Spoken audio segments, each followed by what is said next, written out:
Hello Lisa, welcome back to my channel. If you're new here, my name is Belinda's channel. Thank you for all the love and support.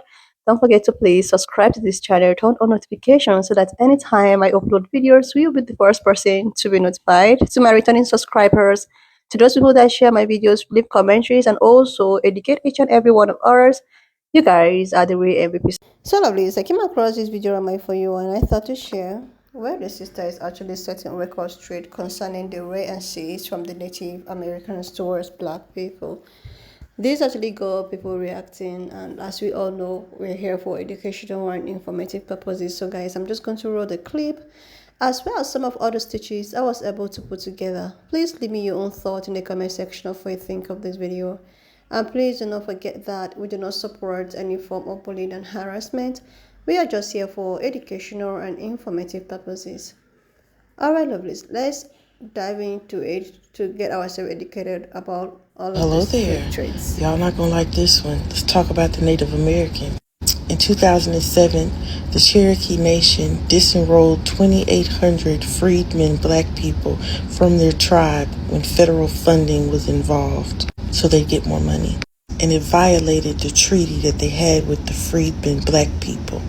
The court ruled in favor of the freedmen black people.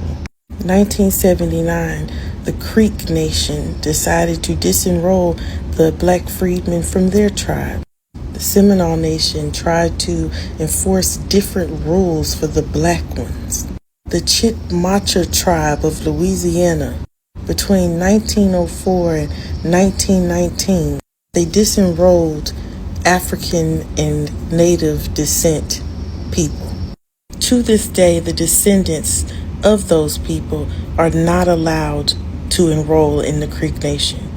The Mattapony tribe in Virginia disenrolled their black, they looked phenotypically black members out, or if they married black. The Pamunkey tribe, they disenrolled people if they married black people. The Rappahannock tribe, they will not, they disenroll members who look African American. There's more. They did this because they get more money individually and their casino profits and all of that if they disenroll the black people. They also say they don't believe in blood quantum, yet a lot of these tribes make you prove that you have a lot of Native American ancestry. And that one woman who I went back and forth with is a great example of that. My great times through grandmother was Native American, and she told me, because I had no connection, didn't know what tribe, because I was adopted by my brother's dad, didn't know anything about it, that I wasn't allowed to be in tribe. I thought blood quantum didn't matter. I wasn't asking to be anyway. And on the trail of fucking tears, the Cherokee had their enslaved black people that they enslaved with them, which is crazy work to me. Crying while you have slaves. And on those pictures, they never show the black enslaved people. That was really heartbreaking to hear. 10 out of fucking 10. So I can tear down this argument pretty quickly about you saying that you feel like tribal governments are racist towards the black community, which is completely untrue. See, if they were being racist to the black community, they would be disenrolling all of their mixed Afro-Indigenous people, and they have not done that. And you in your video break down the meaning and telling everybody what tribal sovereignty is. It's the ability to decide and govern for yourself, creating laws, deciding who gets let in and who doesn't, enrollment versus disenrollment, descendancy versus blood quantum. All of those tribes have the inherent right to do so, because that's what sovereignty is. And it's the same with the U.S. government, essentially with them deciding who gets to enter into this country and who doesn't. They get to set laws that they feel are for the betterment of us as a whole. And if we want to get technical here on the blame game, you might want to point fingers at the people who broke those treaties first, which essentially was the U.S. government, because they didn't hold to their word, thus making those agreements, those treaties, which are supposed to be supreme law of the land, null and void. And it's honestly one of those things too of like, if you don't keep your word to me, why should I keep my word to you?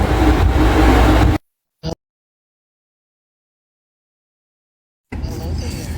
Y'all not gonna like this one. Let's talk about the Native American.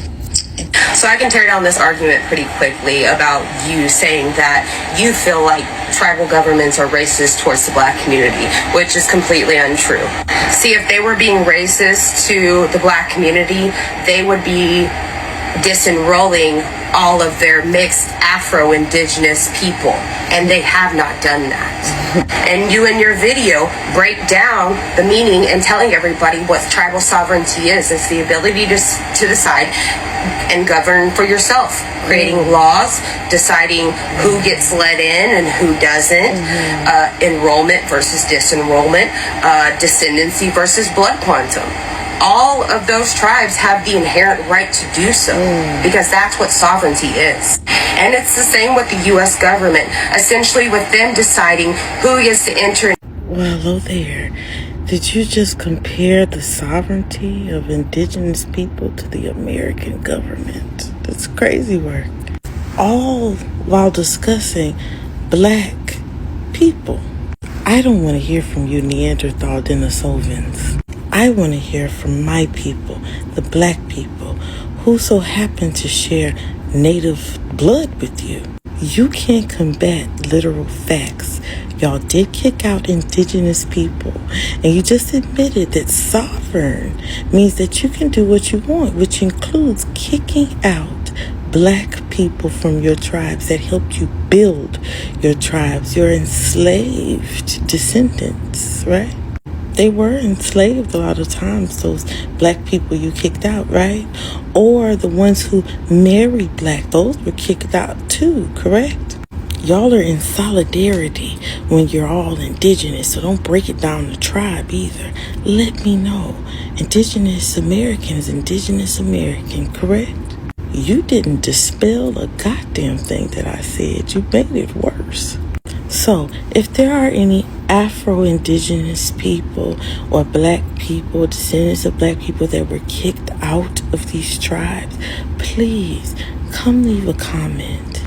If there are any truth tellers that are Native American, unlike this wide-spaced eye, one eye lazier than the other, clearly by the whole appearance repping her Neanderthal Denisovan mixed DNA with the random deep comma wrinkle in between her eyes is what some might say if they were bullies, and I'm not. So that was just an example of bullying that you might have to deal with, and I don't like that. Now, I'm going to sit in my house on my land that I own, and you respond if you like. I like to know what tribe you are.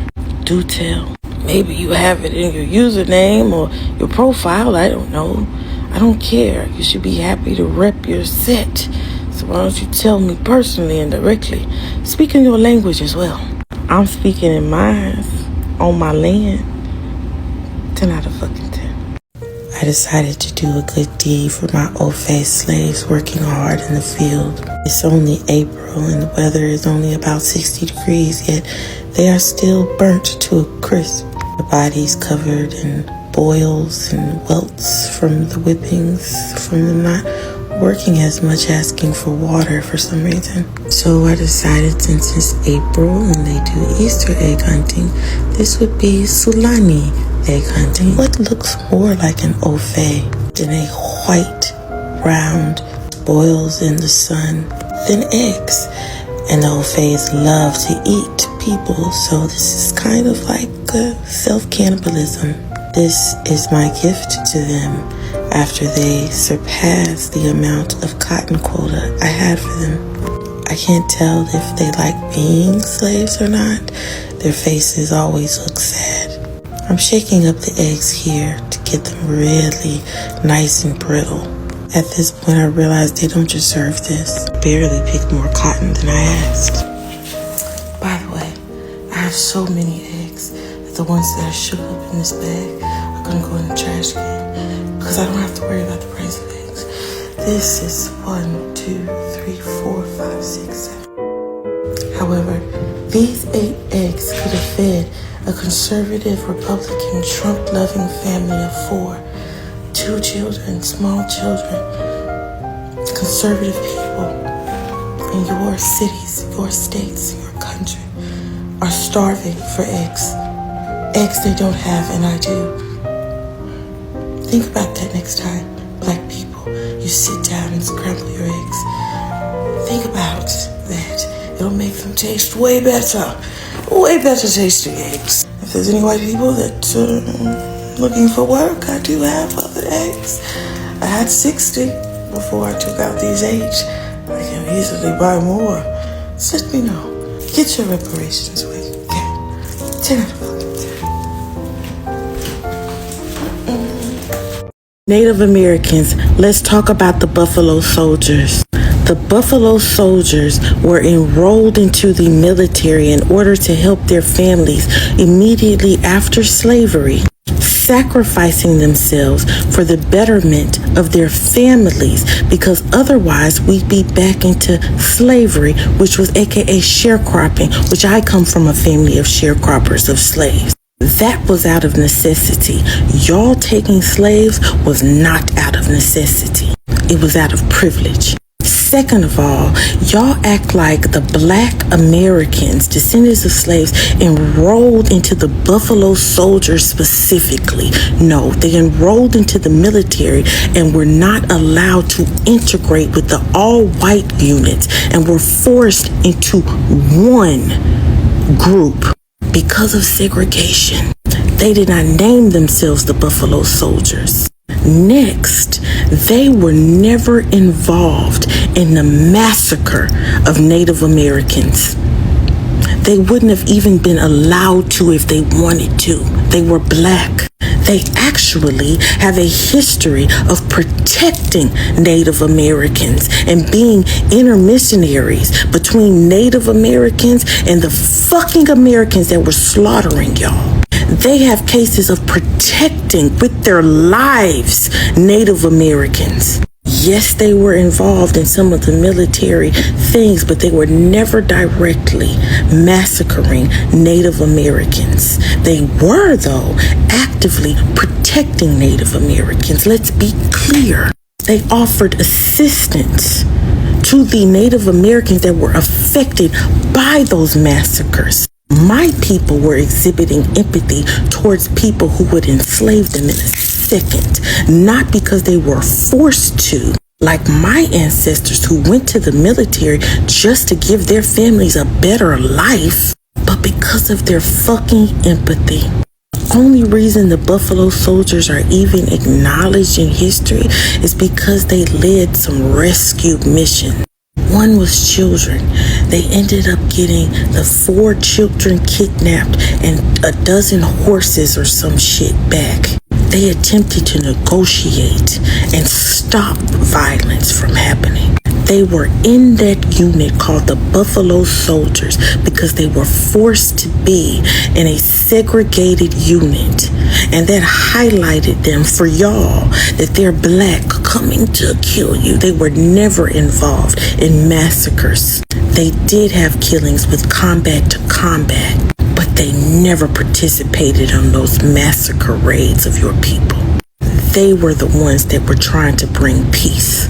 But they did their job to protect their own family so that they would have some fucking money, $13, to send back to their fucking family every goddamn month so that their family could stay out of fucking slavery. And y'all got the nerve to bring up the Buffalo Soldiers and not the totality of what they did. If it wasn't for them, it would have been more slaughter. It was them trying to stop it. Yes, they participated in combat when it was part of their mission as military members, what they had to do for their families, for people that would enslave them in a heartbeat. But they also brought peace. They also were the ones that tried to negotiate peace. They were the ones that came and protected Native Americans when they could. They are the ones who were there during the aftermath of those slaughters to help Native Americans tell the truth about the Buffalo Soldiers. Y'all had us out here believing the Buffalo Soldiers were just some fucking horrible people. The Buffalo Soldiers did what they had to do for survival. Y'all enslaved us because you wanted to, for your benefit. 10 out of fucking 10. Native Americans. This is Sudan, a country in Africa that is presently experiencing not only a civil war that has been going on for 2 years, but is also experiencing the worst humanitarian crisis in history. And famine is a part of it. Yes, in 2025, famine is still a thing in this world. And the UN has just announced that conflict-related famine, mass displacement, and extreme violence and killings continue to devastate millions of people. 24.6 million people, about half the population, are experiencing acute food insecurities, with 638,000 facing catastrophic hunger, a record high. And of that 638,000, most are children. And I know somewhere in translation, people don't find this a glamorous topic to talk about. That's why they don't spend 12 hours a day on live talking about it, but other mundane things, and call themselves activists. But understand, this administration's decision to slash funding to U.S. aid and to cut its workforce by 90% is going to have a direct impact on the lives of children in Sudan. Thousands will die because of this one decision. And while so many of you all say you all not doing anything for the next 4 years, or you're working on some secret plan to execute, because you all been working on these plans ever since November the 5th, but I digress. Do any of those plans include taking a moment to advocate and give awareness to the situation that is unfolding in Sudan? I can answer that question because most of you all are making videos about how you're not doing anything, because I've been to your page, but you're not making videos about advocating for anything that is happening to black children around the world. This is Sudan. Like, seriously, lovelies, it's actually so unfortunate that even till date, people that looks like me have been going through a lot. You know, they have been going through slavery with other people and thereabout, and even till date, as we speak, there are still people who still suffer from these 400 years of enslavement. Let's talk about what has been happening, especially the one that is happening right now in Congo, Sudan, and every other place. Like, it's just so unfortunate that people that looks like me are often the ones at the receiving end. But anytime you want to argue or come out to actually express yourself, a lot often say that, oh, everyone experienced slavery. But the thing is that there are people who actually experience what they call chattel, and this is where this other, POC people comes. This is where you can compare what you as a POC person face to that of the black person. So it's actually have some type of, different. But when you want to argue about that, when you want to try to express yourself as, black person, and try to let people know how you are constantly treated differently compared to that of other POC people, they tend to see you as, oh, you just want to be oppressed so much. And that's why you see a lot of, POCs having this anti-blackness in them. They often feel that they are more superior than people that looks like me. And with that being said, it also contributed in all of the outcome of this election. Let's take, for instance, people. Palestinian people decided that they were just going to be anti, even when people that lose like me was trying to tell them that you really need to do things differently and do things this way in order to help yourself and also help other minority groups. But these people actually thought that maybe because they are more, they are related, or I don't even want to use related. They see themselves as, pen color, maybe the way at which they looked compared to that, or the way at which, black people. So because of that, they thought that they are going to be treated so differently, compared to, without even knowing that these people do not see, like, they don't see that difference. They don't even like the fact that you look or you have some similarities with them. So this is just why a lot of people are actually in this situation right now, because of their entire blackness.